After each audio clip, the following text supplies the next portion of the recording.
Hello friend, कैसे हैं आप लोग। तो आज की क्लास में हम लोग बात करने वाले हैं नए सामाजिक और राजनीतिक समूह के बारे में बात करेंगे। जब हम बात करते हैं नए सामाजिक और राजनीतिक समूह के बारे में तो इसका मतलब क्या होता है।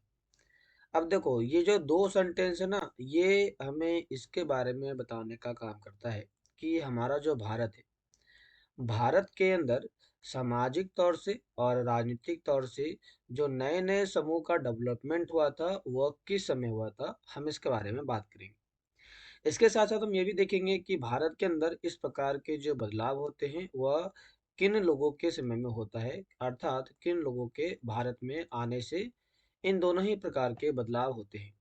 और इस प्रकार के बदलाव का जो टाइम होता है वह टाइम कब से कब तक देखने को मिलता है, इन सभी टॉपिक के बारे में आज हम विस्तार से बात करेंगे।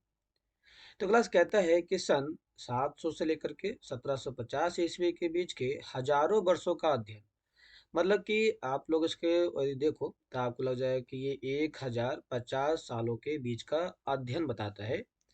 कहता है कि इस समय इतिहासकारों को काफी बड़ी चुनौती का सामना करना पड़ा, मुख्य रूप से इसलिए कि इस पूरे काल में बड़े पैमाने पर और अनेक तरह के परिवर्तन हुए थे।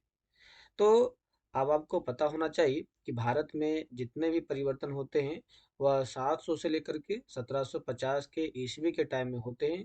इसी को हम लोग शायद मध्यकाल के नाम से भी जानते हैं, मध्यकाल के नाम से भी जानते हैं। कहता है कि इस काल में अलग-अलग समय में नई प्रौद्योगिकी के दर्शन होते हैं, मतलब कि हमारे कंट्री के अंदर नई-नई तकनीक को अपनाया गया। तो जो नई-नई तकनीक अपनाई गई वह कौन-कौन सी नई-नई तकनीक थी? तो क्लास जरा हम उसको लेके चलेंगे। तो यदि देखा जाए तो हमारे पास जो तकनीक थी वो थी सिंचाई में रहट। पता है रहट क्या होता है? रहट जो है यह एक टाइप की सिंचाई करने की तकनीक होती है, जिसे आज के टाइम में हम हैंडपंप जैसे इस्तेमाल करते हैं ना, उसी समय से पहले रहट का इस्तेमाल होता था। कताई में चरखे का इस्तेमाल किया गया। आपको पता है कि महात्मा गांधी ने भी कपड़ों को काटने के लिए, कपड़ों को बनाने के लिए कताई मशीन का इस्तेमाल किया था। युद्ध में अग्नेशास्त्र, जैसे कि आपको पता है, बारूद का इस्तेमाल किया गया। तो भारत में बारूद का जो उपयोग किया गया वो बड़े स्केल पर 1750 से लेकर के, सॉरी, 750 से लेकर के 1750 ईस्वी के टाइम में ही हमें बड़े स्तर पर देखने को मिल जाता है। इसके साथ साथ देखा जाए तो इसमें जो बड़े बड़े बदलाव आते हैं वो खान पान में आया था, जैसे कि हमने पहली बार इसी समय खाया। हमारे यहाँ पर मक्का आया, मिर्च आई, चाय आया, कॉफ़ी आया।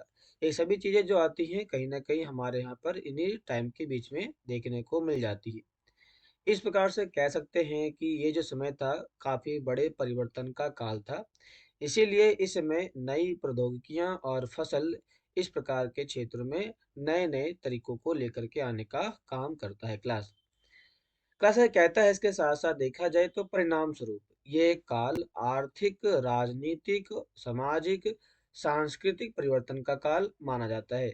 तो भारत के अंदर इकोनॉमिकल, पॉलिटिकल, सोशल और कल्चर जो चेंजेस आते हैं वो कब आते हैं? तो वो आते हैं 700 से लेकर के आपका 1750 ईस्वी के टाइम में देखने को मिल जाते हैं। इसके बारे में हम जो विस्तार से बात करेंगे वह 7 क्लास का चैप्टर चैप्टर 5, 6 और 7 में बात करेंगे क्लास। इसी के साथ हम आगे बात करेंगे हिस्ट्री वाले चैप्टर में। तो आप लोग इसको देखने के लिए हमारे साथ बने रहिएगा।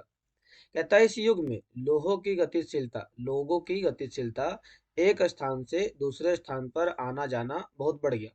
तो लोग जो थे ना, वह एक जगह से दूसरी जगह तक किसी खास काम को देखने के लिए, किसी खास काम को पूरा करने के लिए लगातार उनके अंदर गतिशीलता, मतलब कि वो लोग आवागमन किया करते थे, ट्रांसपोर्ट का इस्तेमाल बड़े स्केल पर करते थे। कहता है कि अवसर की तलाश में लोग अब एक जगह से दूसरी जगह क्यों गए? तो वो पहला जाते थे, अवसर की तलाश में जाते थे, मतलब कि काम की तलाश में। ये लोग जब काम की तलाश में जाते थे तो ये लोग झुंड के झुंड, मतलब कि ये लोग कभी भी ऐसा नहीं था कि ये लोग आज निकले तो ये लोग क्या करेंगे, तो अकेले निकलेंगे या फिर एक लोगों के साथ निकलेंगे, ऐसा नहीं था। ये लोग झुंड में निकलते थे। कहता है कि इस उपमहाद्वीप में अपार संपदा और अपनी भाग्य को गढ़ने के लिए अपार संभावनाएं थी। मतलब कि भारत के अंदर देखा जाए तो भारत एक ऐसा देश था जहां पर आपके पास विशाल संभावनाएं देखने को मिल जाती है। यहाँ पर विशाल संभावनाएं थी। तो जो विशाल संभावना थी वो किन चीज़ों को लेकर की थी? तो हमारे यहाँ पर जो विशाल संभावना थी वह यहाँ के संपदा को लेकर के था, मतलब कि यहाँ के संसाधनों को लेकर के था। दूसरा देखा जाए तो यहाँ पर लोगों के और यहाँ पर शासन को लेकर के भी काफ़ी बड़े संसाधन यहाँ पर मौजूद थे। इस काल में जिन समुदाय का महत्व बढ़ा उनमें से एक देखा जाए तो वो था राजपूत का था। तो राजपूत को ही हम राजपुत्र, राजपुत्र मतलब राजा के पुत्र के नाम से निकला है, इसको हम यहाँ पर जानते हैं। अब क्लास यहाँ कहता है कि जो राजपूत की यदि हम बात करते हैं तो इसका जो टाइम पीरियड था वो माना गया है 8 से लेकर के 14 सेंचुरी के बीच में माना गया है। 8 से लेकर के 14 सेंचुरी या 14 शताब्दी तक या सदी तक माना गया है। क्लास इसमें कहता है क्या, इसमें आगे कहता है कि आमतौर पर इन लोगों को योद्धा के एक उस समूह के रूप में प्रयुक्त किया गया जो क्षत्रिय वर्ण के होने का दावा करते थे। तो एशियन टाइम में यदि हम बात करते हैं आपका 8 से लेकर के 14 सेंचुरी के टाइम में, तो इसी समय हम एक वर्ग की बात करते हैं जिसे हम कहते हैं क्या, क्षत्रिय कहते हैं। क्या कहते हैं? क्षत्रिय वर्ग कहते हैं। तो क्षत्रिय वर्ग का जो उदय होता है, इनका जो उदय होता है वह 8 से लेकर के 14 सेंचुरी के बीच में ही देखने को मिल जाता है। और इस वर्ग में किसे रखा जाता है? तो राजपूतों को रखा जाता है। राजपूतों को या राजपुत्र को रखा जाता है। किसको? राजपुत्र को। कहता है राजपूत शब्द के अंतर्गत केवल राजा और सामंत वर्ग ही नहीं थे, बल्कि सेनापति और सैनिक को भी शामिल किया गया था। मतलब राजपूत के अंदर किन किन लोगों को शामिल किया जाएगा? तो इसके अंदर शामिल किया गया राजा को शामिल किया गया। दूसरा देखा जाए तो सामंत को शामिल किया गया। तीसरा देखा जाए इसके अंदर तो सेनापति को शामिल किया गया, क्योंकि सेनापति भी तो युद्ध ही किया करता था। और चौथा देखा जाए तो सैनिक को शामिल किया गया, क्योंकि बिना सैनिक के तो कोई युद्ध हो ही नहीं सकता। तो इन चार लोगों को हमने क्षत्रिय वर्ग के अंदर शामिल किया था। ये पूरे महाद्वीप में अलग अलग शासकों की सेनाओं में सेवारत थे, मतलब सेवा किया करते थे। कवि चारण राजपूतों की आचार संहिता प्रबल पराक्रम और स्वाभिमान भक्ति का गुणगान करते हैं। मतलब ये हुआ कि इस समय के राजाओं के बारे में बताने का जो काम करते हैं वो इन लोगों के अंदर देखने को मिल जाता है। कवि चारण राजपूत आचार संहिता प्रबल पराक्रम और स्वाभिमान का गुणगान करने के लिए कवियों ने और चारणों ने महत्वपूर्ण भूमिका निभाई थी।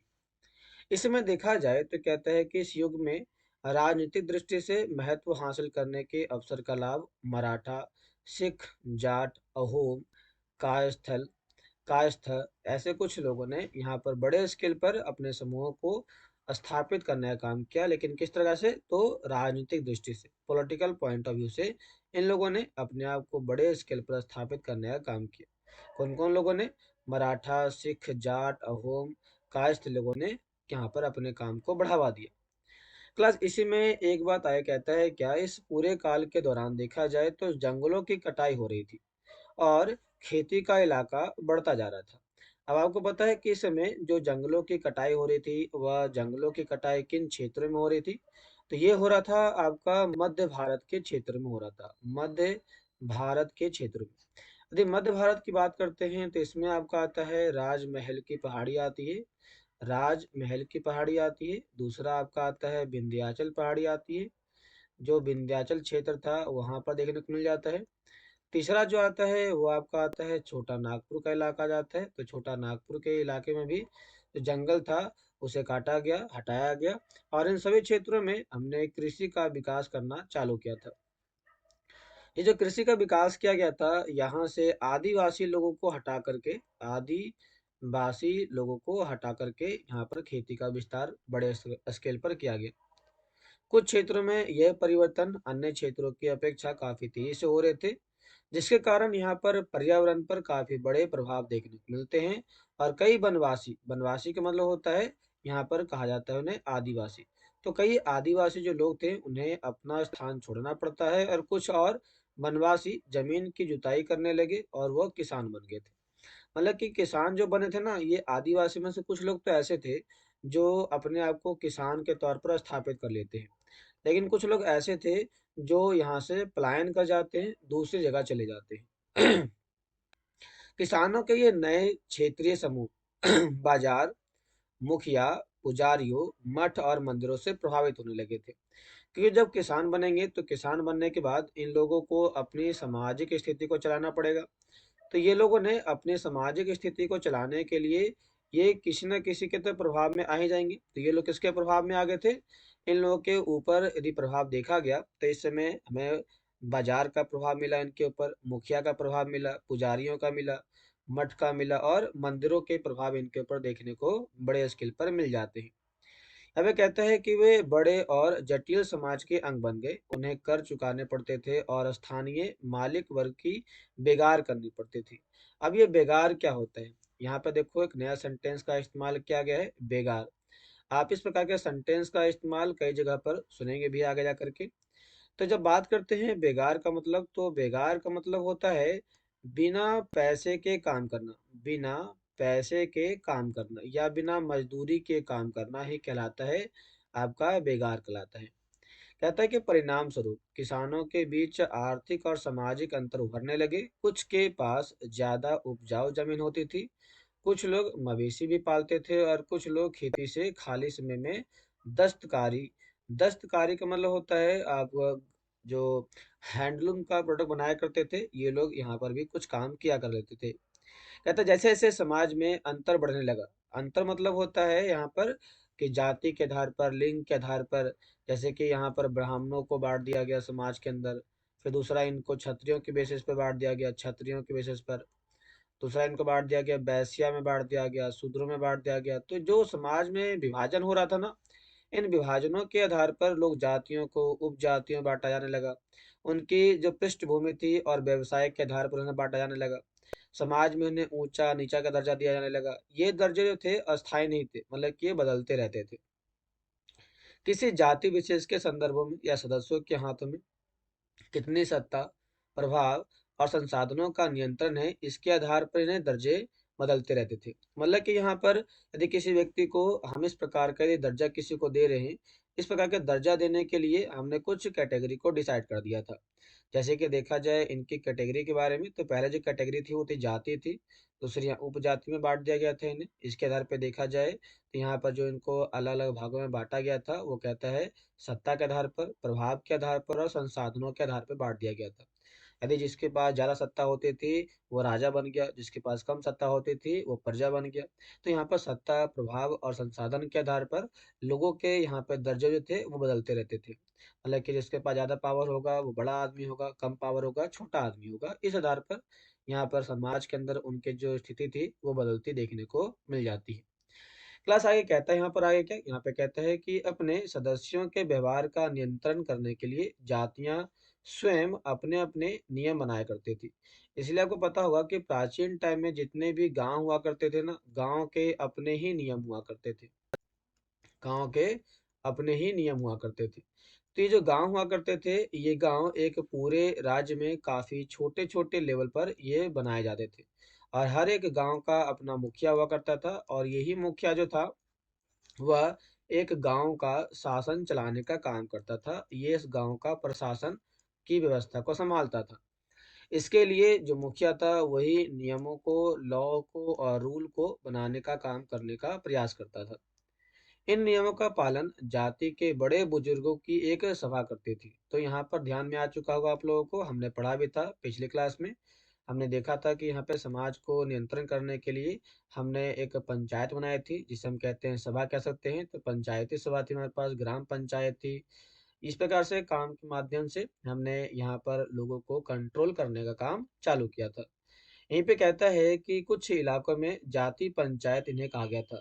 तो जहां जहां पर एक खास प्रकार की जाति अपने लोगों के लिए रूल ऑफ लॉ बनाती है, उन्हें जाति पंचायत के नाम से जानते हैं। लेकिन जातियों को अपने निवास के गांव के रिवाजों का पालन भी करना पड़ता था। जैसे कि आप मान ले जाए कि आप बिहार में एक छोटे से जगह से आते हैं, तो उस जगह का जो रीति रिवाज है, उस जगह का जो रीति रिवाज है, आपको रीति रिवाज मानना ही पड़ेगा।